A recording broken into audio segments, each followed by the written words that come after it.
Hi, and welcome to week 11, where we're going to look at improvement teams and the tools that you'll need to make those work. So, the first thing we're going to talk about is creating a project charter. In your textbook, it goes through the 5 steps for creating a project charter. One is the purpose of the project, two would be the objectives of your project, three would be deliverables, for the teams and the resources that will be needed to complete your project. And five are the success factors. So, how are you going to define success? I've grabbed a couple of examples. There's one in your book, but I wanted you to see that there are several ways we can go about this. This project charter here has you lay out a business case. So, this would be your purpose. Your objectives here would be your problem and opportunity, scope, constraints, and assumptions. This is going to be your team, your resources, and then your teams, your goals, or your success factors. And here you can see it actually lays it out in the DMAIC framework that we looked at in your lean book. Here's another one. Oops. Here's another. This one has your process, project description, objectives, business case, team members, scope. Um, Here we've got a couple other primary metrics, secondary metric, your problem statement. It also has a little DMAIC grid in here for you, your constraints, what are the risks. So there's a lot of different ways that you can lay out your project charter depending on what your project is, how you want to scope it.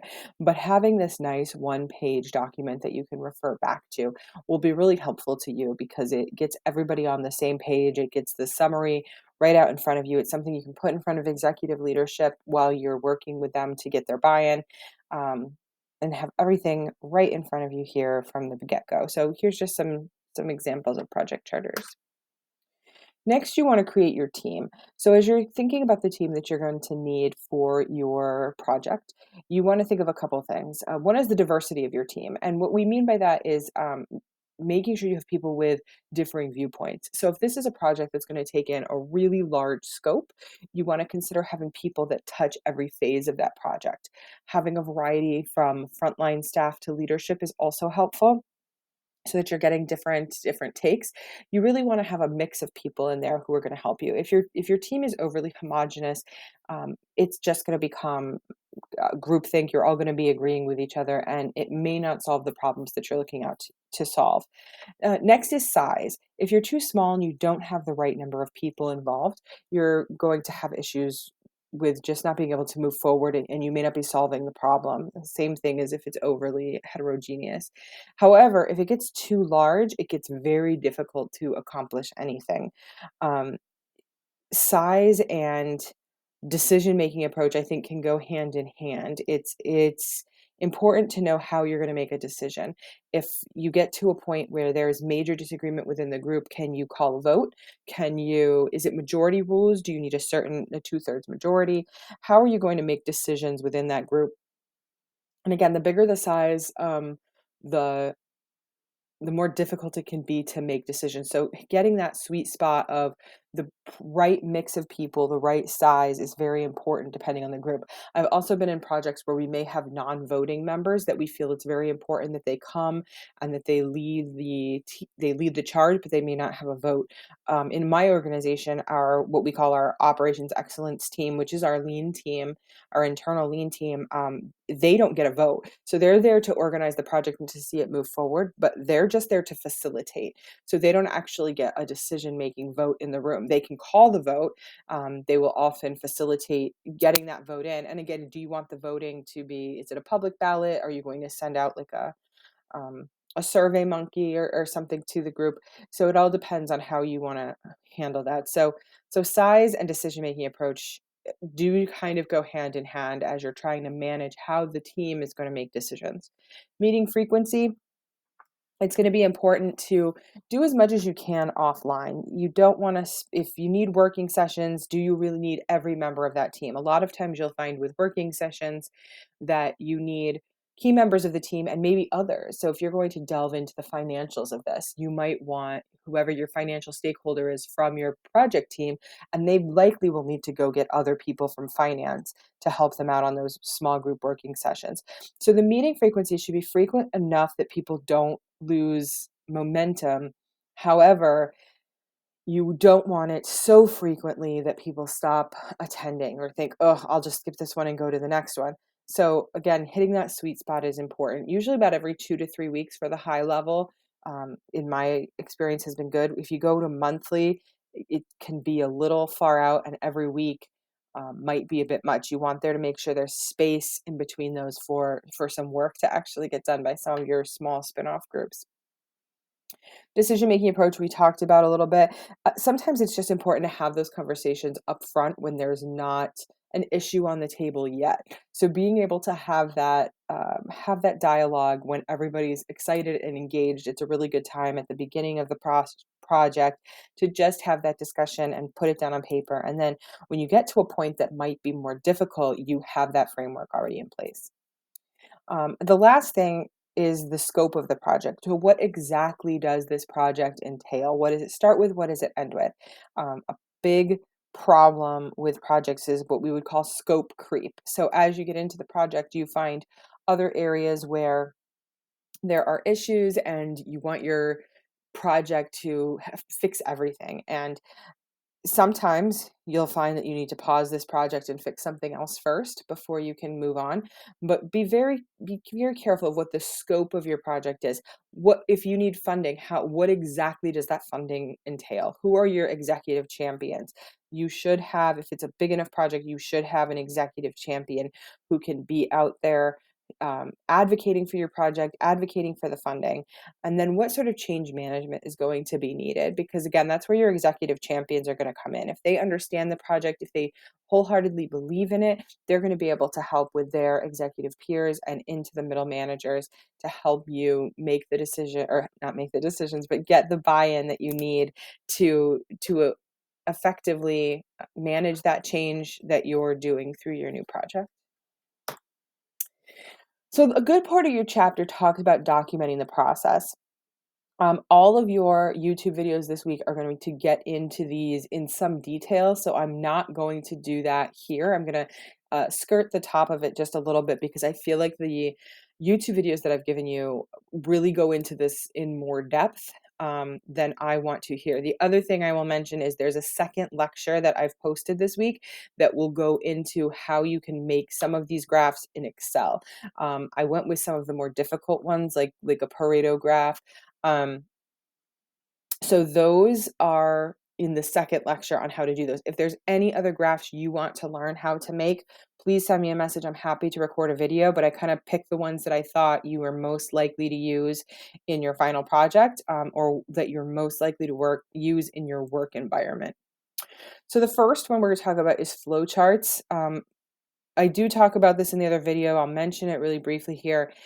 Fl- the Office suite, the standard Office suite does not have great software for making flowcharts. They do have a product called Visio, which is in the extended Office suite, so outside of Word, PowerPoint, Excel. Visio is great, and it is flowchart software, which will help you make these. So if you make flowcharts a lot, I would recommend trying to get your hands on Visio, seeing if your organization might have some licenses that you can get your hands on. Um, so if you're doing it through work and you're a Microsoft Office organization, I would check with your IT and see if you can get your hands on Visio, Visio. It's great. You can do all kinds of flowcharts and the fishbone diagrams you can do in there. Um, so it's great. If you are looking for this for your personal use, or if you are not a Microsoft Office shop, or if your organization doesn't have access or any license to Visio, the other one I recommend is Lucidchart. That's a monthly subscription service. There is a free version where you can there's a free version where you get three charts for free. So once you use three, you have to delete one to keep it going. You can only have three active charts. You can't export them to a PDF, but then you can't change them. So if you know that something's firm, you can export it as a PDF, delete it in Lucidchart, and create a new one. So Lucidchart is great. It's not very expensive if you wanted to buy it for yourself, and because it's a monthly subscription service, you can have it for the duration of time you need it and then get rid of it. But it's something that would be much more affordable if you work for like a small organization than having to get a full license to Visio. So flowcharts, deployment flowcharts tend to be vertical swim lane flowcharts, which is similar to the one I've showed you in a previous lecture of one of my projects, is where you have the bands across horizontally, and you can see the sections of the organization that it's going into. So it looks like a swimming pool. Those are the vertical flowcharts. There are some, it's important to know there's some key sizes. So a box is a general process, a diamond is a decision point, a circle tends to be an end. So just having a basic idea of how flowcharts use and what size shapes you should be using when you're building your flowcharts, because they are standard across all industries. A fishbone diagram, this one is, it looks like the bones of a fish, and you put your problem to the right, and then each one of those major spokes are going to be the categories of causes. So people, equipment, policies, procedures tend to be the main four that you use, and then you can get more granular. So you have your problem to the right, your main categories, and you can start to really get into it so that you can see what the problems are very succinctly. Again, fishbone diagrams, a little tedious to make in Word or Excel. Any of the flowchart software will have templates for them, but they're a great kind of, I like a fishbone diagram for like a brainstorming session when you're all in a room and you're either on a whiteboard or you've got the big pieces of paper. So those can be really great for just brainstorming and throwing things at the wall and kind of getting things out of your head. So that's where I tend to use them. I don't tend to use them in kind of like formal um, presentations as much, but I love them for a brainstorming session and then kind of like picture with my phone. Um, some others that you will use, so decision matrices, I didn't put this in, I didn't walk through one of these in the template because it's a pretty simplistic graph, but again, if you guys need help. So a decision matrix, this is one I did with just risk and reward, but you can have anything on these two axes. So in this one, we have risk here, from low to high, and reward here from low to high. And you can just categorize your work. So putting something in this box, it's low risk, but it's also low reward. This one is where you want to put all of your effort. So this is a low risk, high reward. Um, so it's not going to cost you a lot, and you're going to get a ton of bang for your buck for it. This one's not going to cost you a lot, but you're not going to get anything. So this is usually like what we would call the low hanging fruit. Um, High risk, high reward, that those kind of categories you're going to have to it's going to depend how high is that reward and how high is that risk in order to determine whether you put your effort there. And then high risk, low reward, these are typically the things you don't want to touch. It's a very risky thing, but you're not really going to get anything for it. You can one of these could be cost and reward. One of these could be frequency and reward. So when we do, like, Joint Commission has a matrix like this, and frequency is one of the things they look at. So if it's very infrequent, it's not as high on the Joint Commission scale. So you can take any two things that you want: cost, risk, reward, frequency, are all areas that you can look on here and kind of grid out how you want to think of your project. So this is a pretty simplistic one. The Pareto graphs are something you've probably all heard of. So this is the 80-20 rule. This is where we say 80% of issues are attributed to 20% of reasons. Anyone who's ever worked in customer service, 80% of your time taken up by 20% of the customers during the day.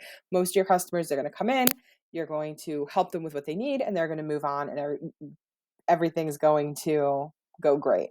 What's going to bog down your day, and the stories you'll have when you go home that night, are the 20% that took up 80% of your time. And so that's it. So what I grabbed here is just a very simple example of this. This one's customer complaints. So in this one here, they're saying 80 some odd people said the parking was difficult. About 60 people said the sales rep was rude. There was poor lighting. The layout was confusing. So this is for a retail store. Sizes were limited. The clothing was faded, and the clothing shrank. So you're looking for when it hits 80%. So what we know is that these four categories equals 80% of the complaints. So once you hit that 80% line on the Pareto graph, and sometimes it's just one category, sometimes it's two or three. In this situation, 4 of the categories equaled up to 80%. So this is where you want to put a lot of your time, because even though these 3 things over here, it's only 20% of your reasons. So we call this the significant few over the insignificant many. And I do go over how you can you can very easily build Pareto graphs in Excel, and there is a nice YouTube video on them as well. So these can be really helpful, especially if you're looking at a list of reasons, attribution reasons for a issue. Because if you can put your efforts on the 80%, let's say you have 20 reasons, sometimes only 2 of them attribute to 80%, and then you really know where to focus your energies. So these are nice graphs. They work well with executives. They're a good way to be able to show that you're measuring and putting your efforts in the right place. So it's a great principle to know, a great graph to use. So the last slide I have for you today is to monitor your process and watch for pitfalls. So you want to set measurable outcomes and monitor your progress. Again, in the graphing lecture, I get into some of that. It is optional. It's really in the weeds of how to make graphs. But I didn't want to forget to mention that that is out there. And then the 10 reasons for failure. So I'm just going to walk through these. This is what your discussion is about this week. So in your discussions, you're going to pick 2 of these and go into depth. So I'm hopeful we get a nice mix. So 10 reasons for failure according to your book. First one, poor implementation planning and overly aggressive timelines. There is some stuff you cannot do in a month. We looked at some Kaizen events and rapid cycle improvement, and that's all great. But you have to be realistic. You have to know how your organization works, and you have to know exactly all the steps you have to do. By not taking time to do that planning up front, you won't understand exactly what it is you need to do for success. 2, failure to create buy-in or ownership of the initiative. So this is where I talked about executive champions. You have to have somebody at that level who can be able to justify your project, get you the funding you need, and keep it funded for the duration of the project. So you have to make sure the people involved have buy-in and have ownership, and can keep the project moving. 3, ineffective leadership and lack of trust in upper management. So that kind of goes to number 2. If you don't believe in the project that you're working on, if you think it's stupid, if you think we're never going to get anywhere, your project's doomed from the start. Failure to create a realistic plan or improvement process. So this piggybacks off of our implementation planning. If there's no plan, if there's nothing in place and it's not realistic, you're not going to get anywhere. Ineffective unilateral communication. So if this is just you or whoever this lead is just pushing out information, there's no need for the team. That's directives at that point. A weak case for change and unclear focus or unclear desired outcome. So if you don't know from the get-go what you're trying to do, then you shouldn't have a project team. You're still in a research phase. You're still looking at process and scoping things out. You're not ready. Little or no teamwork or cooperation. I think that goes without saying. Failure to provide ongoing measurement, feedback, and accountability. So as you're moving through this project, make sure that you know what the next step is, who's responsible, what are the deliverables at each phase in the project, how can you measure that? If you say, Rebecca, here are your goals and I need them due by Thanksgiving, okay, great, and that's clear to me. If we say, okay, for next time, we're going to bring back some data. Who's going to do that, by by when, and what data do you mean? So I've definitely been in those types of meetings where I've said, hold on, I'm not, maybe it's just me, I don't know what exactly you're asking, and make them define it, because if it's not defined, everybody will hear something different. Unclear roles, goals, and performance expectations. I think it's very similar to number 8. um, 10, lack of time, resources, and support from upper management. If you have a team together but there's no time allocated and it's just one more thing you're expected to do, it's going to be very difficult, and it's going to feed into things like lack of trust in upper management. So that's it. The lecture is pretty short this week because your YouTube videos go a little more in depth into some of these graphs, and I wanted to give those of you who want to sit through the graphing video, want to give you some time. Please reach out if you have any questions or concerns, and we're chugging right along, everybody. Thanks for all your participation, and I will see some of you on Monday night.